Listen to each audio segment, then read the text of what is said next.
Space Marine lieutenants are, of course, a second-in-command position to the captains and act as battlefield leaders, as well as tacticians that are almost unmatched in the chapter. They're some of the most trusted members of the chapters and are to act as exemplars of everything it means to be a calm, cool, collected Space Marine. Hello everybody, my name is Spoons Rattling, and today we are covering the Space Marine Lieutenant, of course, hailing from Codex Space Marines. So, the Space Marine Lieutenant comes in at 65 points, which is rather cheap for a character, and his stats are pretty solid for that cost, at 6 inches of movement, toughness 4, a 3+ save, 4+ wounds, leadership 6+, and OC 1. He doesn't have an invulnerable save, which is his main problem, and while he's certainly not tough, his weapons are very solid. He of course has the plasma pistol, which is standard or overcharged. Standard is one attack that hits on 2s, at 12-inch range, strength 7, AP 2, and damage 1, and then overcharging gives you an extra strength, AP, and damage. A very fun weapon, though also very dangerous, given how he only has 4 wounds, he's very liable to blow himself up. Then the bolt pistol is just one attack, hits on 2s at 12-inch range, strength 4, AP 0, damage 1, and the heavy bolt pistol has 18-inch range and an extra AP over that normal bolt pistol version. Then he can take a Neo-Volkite pistol if he brings the power weapon and Storm Shield. The Neo-Volkite is of course devastating wounds, one attack that hits on 2s, at 12-inch range with strength 5, AP 0, and damage 2. A very solid little pistol, though nothing too much to write home about. Then the Mastercrafted Bolter is 2 attacks, hits on 2s at 24-inch range, strength 4, AP 1, and damage 2. This is of course a very solid little marine killer, as well as being very efficient against other light infantry. Then at base he comes with a close combat weapon that can be swapped for a Power Fist or Mastercrafted Power Weapon. The Power Fist only has 4 attacks to hit on 2s at strength 8, AP 2, and damage 2, a very solid profile even given the low number of attacks. And the Mastercrafted Power Weapon has 5 attacks, hits on 2s at strength 5, AP 2, and damage 2. Also very solid and comes with the Storm Shield, which gives him a 4+ invulnerable save, which is very nice, though it does lock him out of taking the Power Fist. His special abilities are Rites of Battle. The unit he leads gains lethal hits on all their weapons, and target priority allows the unit to fall back, shoot, and charge.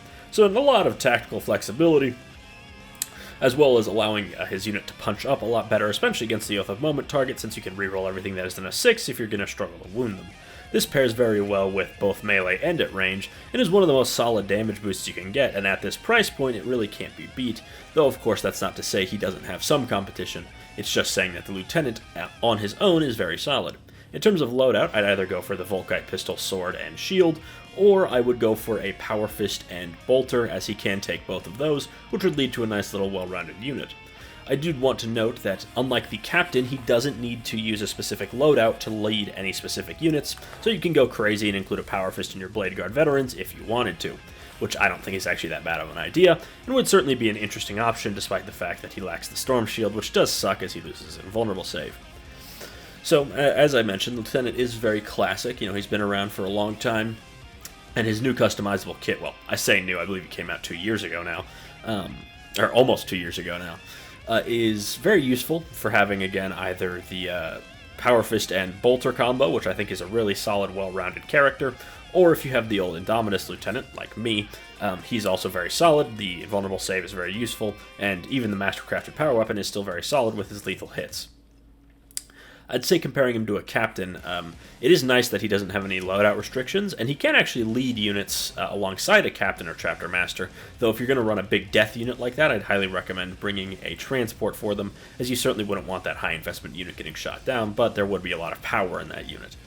Comparing the two, though, there is certainly something to be said about playstyle. I think both are very viable options, however it depends on your detachment, if the stratagems are good, and what you plan to do with them.